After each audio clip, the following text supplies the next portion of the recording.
সুপ্রিয় শিক্ষার্থীরা, আশা করি তোমরা সবাই ভালো আছো। তোমাদের জন্য আমাদের আজকের এই অনলাইন ক্লাসে আমরা পড়ব অষ্টম শ্রেণীর বিজ্ঞান বিষয়ের পঞ্চম অধ্যায় সমন্বয় এবং নিঃসরণের পাঠ 4 এবং 5, যার বিষয়বস্তু হচ্ছে স্নায়ুকোষ। আমরা এর আগে এই অধ্যায়ের পাঠ 1 থেকে 4 পর্যন্ত পড়েছিলাম। আজকে আমরা স্নায়ুকোষ সম্পর্কে বিস্তারিত জানব। আজকের এই ক্লাস থেকে আমরা কি শিখতে পারবো?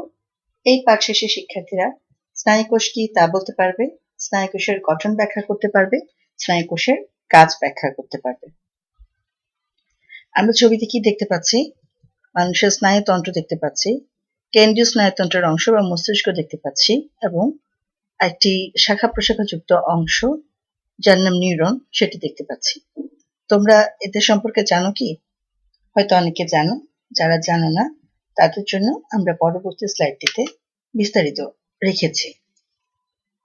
আমরা জানি প্রাণীদেহের যে তন্ত্র দেহের বিভিন্ন অঙ্গের সংযোগ রক্ষা করে বিভিন্ন জৈবিক কার্যাবলীর সমন্বয় সাধন করে এবং পরিবেশের উদ্দীপনায় সাড়া দিয়ে উপযুক্ত প্রতিবেদন তৈরি করার মাধ্যমে পরিবেশের সাথে সম্পর্ক রক্ষা করে, তাকে বলা হয় স্নায়ুতন্ত্র।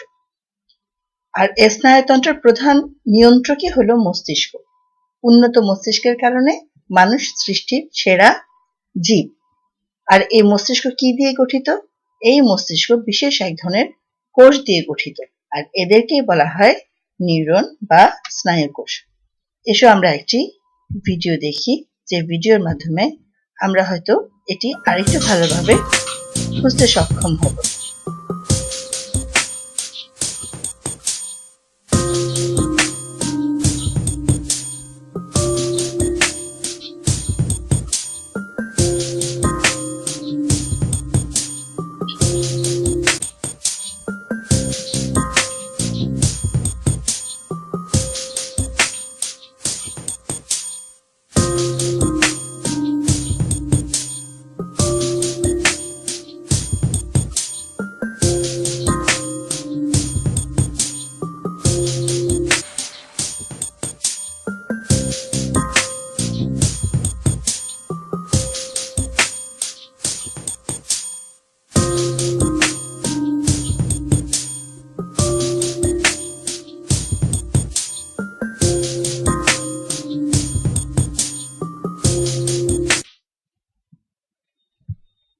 তাহলে আমরা ভিডিওতে কি দেখলাম? আমরা দেখলাম মস্তিষ্ক অসংখ্য বিশেষ কোষ দিয়ে গঠিত। বিশেষ এই কোষগুলোর নাম বলতে পারবে কি? হ্যাঁ, বিশেষ এই কোষগুলোর নাম হচ্ছে স্নায়ুকোষ। তাহলে স্নায়ুকোষ বা নিউরন কি? স্নায়ুতন্ত্রের একক ও গঠন ও কাজের একককে বলা হয় স্নায়ুকোষ। তাহলে স্নায়ুতন্ত্রের গঠন মানে স্নায়ুতন্ত্রটি যা দিয়ে গঠিত, এবং স্নায়ুতন্ত্রের যে কাজ, কি কাজ? বাইরের পরিবেশের সাথে উদ্দীপনা রক্ষা করা, সমন্বয় রক্ষা করা, দেহকে ঠিক মতো চালানো, এইগুলা কাজ ঠিক মতো সম্পন্ন করার জন্য যে ক্ষুদ্র ক্ষুদ্র অংশগুলো দিয়ে স্নায়ুতন্ত্র গঠিত, সেটাই হচ্ছে স্নায়ুতন্ত্রের একক বা স্নায়ুকোষ। নিউরন সম্পর্কে আরেকটি গুরুত্বপূর্ণ কথা হচ্ছে, নিউরন হচ্ছে মানবদেহের সবচেয়ে দীর্ঘতম কোষ, অর্থাৎ নিউরন কোষগুলো বেশ লম্বা হয়। একটি নিউরনে প্রধানত দুটি অংশ থাকে, যেমন কোষদেহ এবং প্রলম্বিত অংশ। কোষদেহ হচ্ছে মূল কোষের যে দেহ অংশ থাকে সেটি, এবং এটি থেকে যে প্রলম্বিত বা লম্বা বা বর্ধিত অংশ থাকে তাকে বলা হচ্ছে প্রলম্বিত অংশ। আমরা পরের চিত্রটিতে দেখে নিই। আমরা দেখতে পাচ্ছি একটা আদর্শ নিউরনের চিত্র। সে অনুযায়ী উপরে যে কোষের গোল অংশটা সেটা হচ্ছে কোষদেহ। কোষদেহ অংশটাতে রয়েছে প্লাজমা মেমব্রেন, নিউক্লিয়াস, সাইটোপ্লাজম, এবং এই লম্বা অংশটা হচ্ছে এর প্রলম্বিত অংশ। কোষদেহ সম্পর্কে এখন একটু বিস্তারিত জানার চেষ্টা করি। কোষদেহ নিউরনের প্রধান অংশ। কোষদেহ বিভিন্ন ধরনের হয়, যেমন গোলাকার হতে পারে, ডিম্বাকার হতে পারে, বা নক্ষত্রাকার হতে পারে। নক্ষত্র আমরা সবাই চিনি, যাকে স্টার বলে জানি সবাই। কোষদেহ কি দিয়ে গঠিত? কোষদেহ কোষ আবরণী, সাইটোপ্লাজম, নিউক্লিয়াস দ্বারা গঠিত। এছাড়া আরো অসংখ্য উপকরণ রয়েছে, তোমরা উপরের ক্লাসে যখন উঠবে সে সম্পর্কে বিস্তারিত জানতে পারবে। তবে এখানে এই ক্লাসে একটা বিস্তারিত কথা তোমাদেরকে জানতে হবে, সেটা হচ্ছে এই কোষে বা নিউরনে বা স্নায়ু কোষে সেন্ট্রিওল থাকে না। আমরা জানি সেন্ট্রিওল কোষ বিভাজনে সহায়তা করে। যেহেতু সেন্ট্রিওল থাকে না, তাই এই কোষ অন্যান্য কোষের মতো বিভাজিত হতে পারে না। তাহলে শিক্ষার্থীরা আমরা এতক্ষণ যা পড়লাম সেটার ভিত্তিতে এসব আমরা এই প্রশ্নগুলোর উত্তর দিই। চিত্রের কোষটি কোথায় দেখতে পাওয়া যায়? স্নায়ুতন্ত্রে। কোষটির অংশ কয়টি? দুইটি, কোষদেহ এবং প্রলম্বিত অংশ। নিউরনের প্রধান অংশ কোনটি? নিউরনের প্রধান অংশ হচ্ছে এর কোষদেহের অংশ। নিচের চিত্রের সবগুলো কোষদেহ কি একই আকৃতির? না, আমরা প্রথম চিত্র সেটিতে যে কোষদেহটি দেখছি সেই কোষদেহটি হচ্ছে কিসের মতো? নক্ষত্রের মতো। দ্বিতীয়টি হচ্ছে ডিমের মতো, ডিম্বাকার, এবং তৃতীয়টি হচ্ছে গোলাকার। তাহলে এই ছিল আমাদের কোষদেহ সম্পর্কে ধারণা। এখন আমরা প্রলম্বিত অংশ সম্পর্কে ধারণা নেব। কোষদেহ থেকে উৎপন্ন যে শাখা প্রশাখা তাকে প্রলম্বিত অংশ বলে। প্রলম্বিত অংশ বা লম্বা অংশ বা শাখা প্রশাখার মতো অংশটি দুটি অংশ নিয়ে গঠিত। তা কি কি? একটি হচ্ছে অ্যাক্সন এবং অন্যটি হচ্ছে ডেনড্রন। আমরা যদি এখানে একটা নিউরনের চিত্র দেখি তাহলে আমরা দেখতে পাচ্ছি কোষদেহ, উপরের এই কোষদেহ অংশ থেকে নিচের দিকে যে প্রলম্বিত অংশ তাকে বলা হচ্ছে অ্যাক্সন, এবং এর নিচের দিকে যে শাখা প্রশাখা যুক্ত অংশ তাকে বলা হয় ডেনড্রন। এরপরে আমরা এক্সন এবং ডেনড্রন সম্পর্কে জানব। এক্সন কি? কোষদেহ থেকে উৎপন্ন লম্বা সুতার মতো অংশকে এক্সন বলে। এক্সনের যে প্রান্তে কোষদেহ থাকে তার বিপরীত প্রান্ত থেকে শাখা বের হয়। সাধারণত একটি নিউরনের একটি মাত্র এক্সন থাকে। তাহলে এটি হচ্ছে কোষদেহ। উপরের দিকে যদি কোষদেহ থাকে তাহলে বিপরীত দিকে নিচের দিকে থাকে এক্সন বা লম্বা শাখা। এটি তুলনামূলকভাবে লম্বা, শাখা প্রশাখা বিহীন এবং সাধারণত একটি নিউরনে একটি মাত্র এক্সন থাকতে পারে। এখন আসি ডেনড্রন সম্পর্কে। কোষদেহের চারদিকে উৎপন্ন শাখা প্রশাখাকে ডেনড্রন বলে। তাহলে আমরা কি জানলাম? প্রলম্বিত অংশ হচ্ছে কোষদেহ থেকে উৎপন্ন অংশ। প্রলম্বিত অংশ দু ধরনের, যেটা এর বিপরীত দিকে, কোষদেহের বিপরীত দিকে লম্বা ভাবে একটি মাত্র অংশ নেমে যায় সেটা হচ্ছে এক্সন, এবং যেটা কোষদেহের চারপাশে শাখা প্রশাখার মতো তাকে ঘিরে রাখে তাকে বলা হচ্ছে ডেনড্রন। ডেনড্রন গুলো বেশি লম্বা হয় না। ডেনড্রন থেকে সৃষ্ট শাখা প্রশাখাগুলোকে ডেনড্রাইট বলে। তাহলে এগুলি হচ্ছে ডেনড্রন, এবং ডেনড্রন থেকে সৃষ্ট শাখা প্রশাখাগুলো হচ্ছে ডেনড্রাইট। এরা কি করে? এদের দ্বারা স্নায়ু তাড়না দেহের দিকে প্রবাহিত হয়। একটি স্নায়ুকোষের এক্সন অন্য একটি স্নায়ুকোষের ডেনড্রনের সাথে যুক্ত থাকে। তাহলে এই যে এটাকে আমরা জানি, এটা হচ্ছে কোষদেহ, এটা হচ্ছে এক্সন, এটা হচ্ছে এক্সনের শেষ প্রান্ত, এটা আমরা আরেকটা নিউরন দেখতে পাচ্ছি, এটা হচ্ছে এই নিউরনের কোষদেহ, এটা হচ্ছে নিউরনের এক্সন, আর উপরে হচ্ছে কোষদেহ থেকে বের হওয়া ডেনড্রন। তাহলে আমরা দেখতে পাচ্ছি আগের কোষটির এক্সন পরের দেহ কোষটির ডেনড্রনের সাথে যুক্ত অবস্থায় আছে, আর এই যুক্ত স্থানকে বলা হচ্ছে সিনাপস। তাহলে কি? একটি স্নায়ুকোষের এক্সন অন্য একটি স্নায়ুকোষের ডেনড্রনের সাথে যুক্ত থাকে। এই যুক্ত হওয়ার স্থানকে সিনাপস বলা হয়। সিনাপসের মাধ্যমে স্নায়ু তাড়না। হ্যাঁ, এখন স্নায়ু তাড়না কি? স্নায়ু তাড়না হচ্ছে উদ্দীপনার কারণে সৃষ্ট স্নায়ুতে যে বিশেষ ঘটনা, যে ইলেকট্রোকেমিক্যাল সিগন্যালস, সেটাকে বলা হচ্ছে স্নায়ু তাড়না। এই সিনাপসের মাধ্যমে স্নায়ু তাড়না এক স্নায়ু থেকে অন্য স্নায়ুতে পরিবাহিত হয়। তাহলে আমরা যা জানলাম সেটার ভিত্তিতে এই প্রশ্নগুলোর উত্তর দিই। কোষদেহ কি কি নিয়ে গঠিত?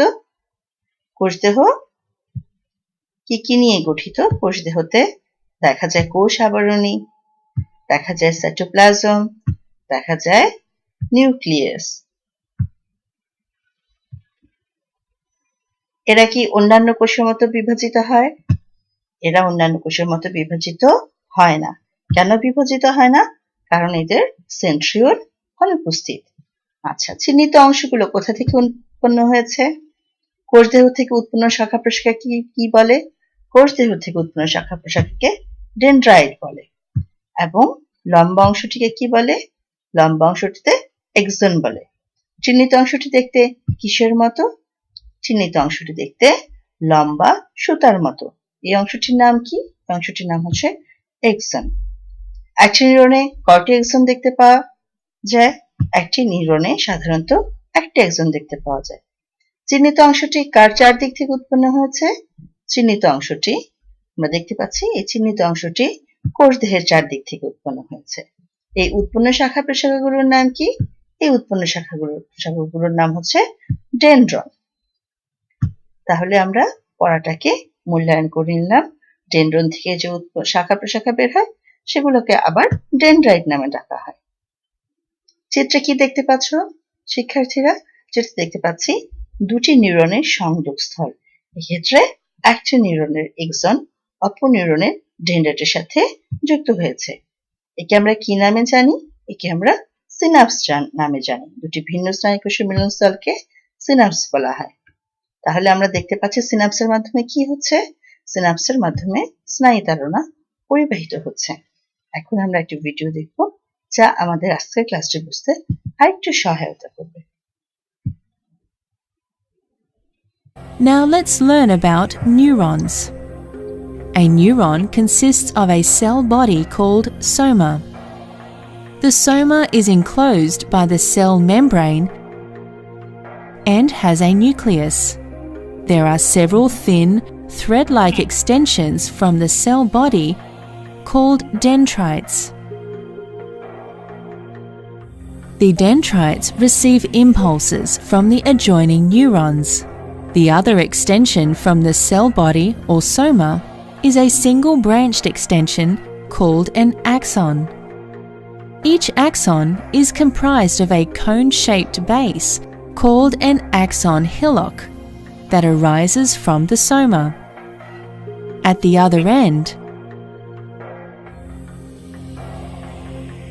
the axon is divided into many branches, from where the signal passing through the axon is transmitted to the other cell via a junction called a synapse.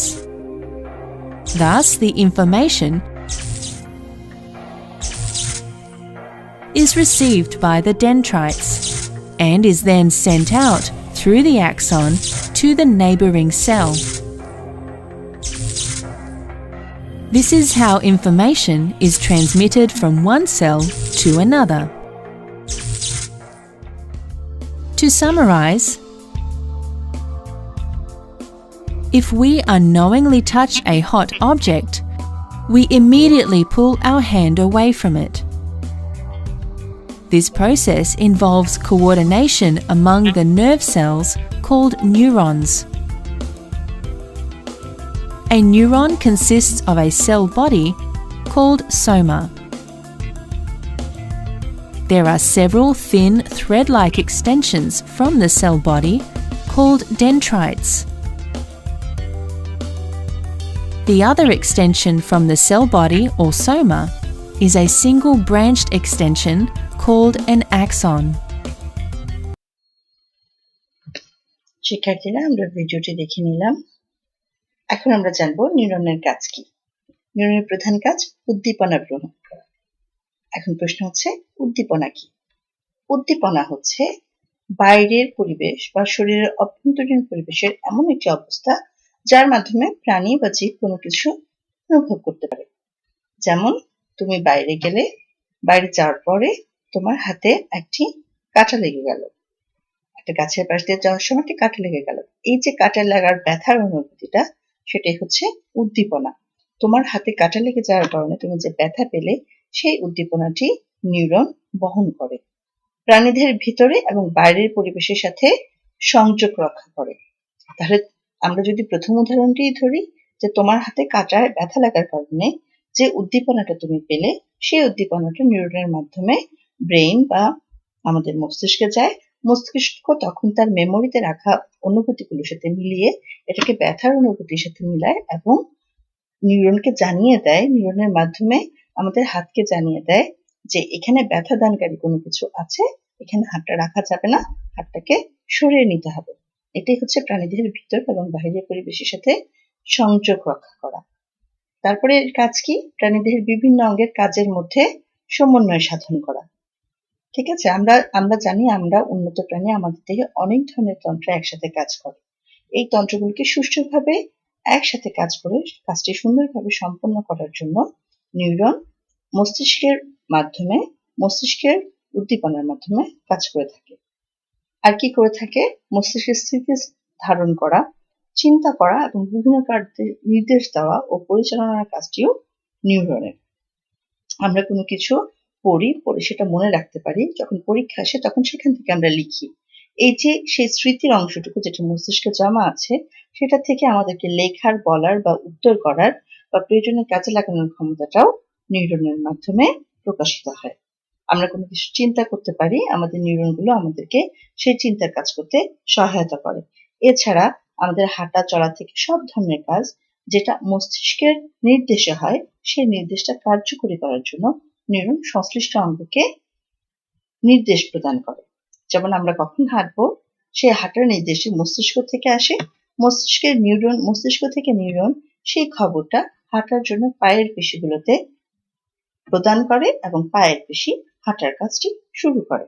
তাহলে এই হচ্ছে নিউরনের কাজ। তাহলে আমরা বলতে পারি আমাদের শরীরের সর্বময় কাজ, অভ্যন্তরীণ এবং বাহ্যিক সব ধরনের কাজ নিউরনের মাধ্যমে সংঘটিত হয়, আর যার মূল নিয়ন্ত্রক হচ্ছে আমাদের মস্তিষ্ক। তাহলে শিক্ষার্থীরা, তোমরা ঘরে বসে এরকম একটি ছক তৈরি করবে। ছক তৈরি করে আজকের ক্লাসের মাধ্যমে তোমরা কতটুকু শিখতে পারলে সেটুকু যাচাই করার চেষ্টা করবে। ছকটি করা শেষ হয়ে গেলে ছকের মধ্যে তোমরা টিক চিহ্ন দিবে। যেমন প্রথম প্রশ্নটি হচ্ছে নিউরনের প্রধান অংশ কোনটি? উত্তর দেওয়া আছে কোষদেহ, এক্সন, ডেন্ড্রন, ডেনড্রাইট, সিনাপস। নিউরনের কাজ, ওটা হচ্ছে আলাদা অংশ। তাহলে নিউরনের প্রধান অংশ কোনটি? তোমাদের কাছে যেটি সঠিক মনে হয় সেটির উপরে টিক চিহ্ন দিবে। আকার গোলাকার, ডিম্বাকার, নখাকার হতে পারে কোনটি? যেটি মনে হয় সেটি নিচে টিক চিহ্ন দিবে। এভাবে তোমরা ছকটি সম্পূর্ণ করবে এবং পরবর্তীতে আমি পরের স্লাইডটিতে ছকটির উত্তর দিয়ে দিয়েছি, সেটির সাথে তোমরা মিলিয়ে নিবে। ঠিক আছে? এরপর আমরা আসছি আজকের ক্লাসটির মূল্যায়নে। শিক্ষার্থীরা আমার সঙ্গে উত্তরগুলো বলার চেষ্টা করো। চিত্রের কোষটি কোথায় দেখতে পাওয়া যায়? হ্যাঁ, চিত্রের কোষটি প্রাণীর স্নায়ুতন্ত্রে দেখতে পাওয়া যায়। এরপরের প্রশ্নটি কি? আমরা চিত্রে এ চিহ্নিত একটা অংশ দেখতে পাচ্ছি। এই অংশটি কি কি আকৃতির হতে পারে? হ্যাঁ, আমরা পড়ে এসেছি এই অংশটি 3টি আকৃতির হতে পারে: নক্ষত্রাকার, গোলাকার বা ডিম্বাকার। চিত্রের কোন অংশটি সবচেয়ে লম্বা? কোষদেহ, ডেনড্রাইট, ডেনড্রন, অ্যাক্সন। আমি জানি তোমরা সঠিক উত্তরটি ধরতে পেরেছ। সঠিক উত্তরটি হচ্ছে অবশ্যই এক্সন। এরপরের প্রশ্নটি হচ্ছে চিত্রের কোষটি কি কি কাজ করে সেটার ভিত্তিতে। চিত্রের কোষটি উদ্দীপনা বহন করে, স্নায়ুতন্ত্রের গঠন ও কাজের একক, মানবদেহের দীর্ঘতম কোষ। তাহলে এই 3টি বৈশিষ্ট্যের মধ্যে কোনটি এর সাথে মিলে যায়? আমরা জানি শিক্ষার্থীরা, অবশ্যই তোমরা সঠিক উত্তরটি বের করে ফেলেছ। তোমাদের উত্তরটা আমার উত্তরের সাথে মিলিয়ে নাও। সঠিক উত্তর হচ্ছে ঘ, 1, 2, 3, অর্থাৎ এই 3টি কাজই নিউরনের। তাহলে আজকের পাঠ থেকে আমরা কি কি গুরুত্বপূর্ণ শব্দ শিখলাম? নিউরন, কোষদেহ, এক্সন, ডেনড্রন, ডেনড্রাইট এবং সিনাপস। তোমাদের জন্য আজকের বাড়ির কাজ: স্বাধীন স্কুলের মাঠে খেলতে গিয়ে হঠাৎ ব্যথায় কোঁকিয়ে উঠল। সে লক্ষ্য করলো তার পায়ে কাঁটা ফুটেছে। স্বাধীনের ব্যথা অনুভূত হওয়ার জন্য দায়ী কোন ধরনের কোষ? উক্ত কোষটি সাধারণ কোষ থেকে কি ভিন্ন?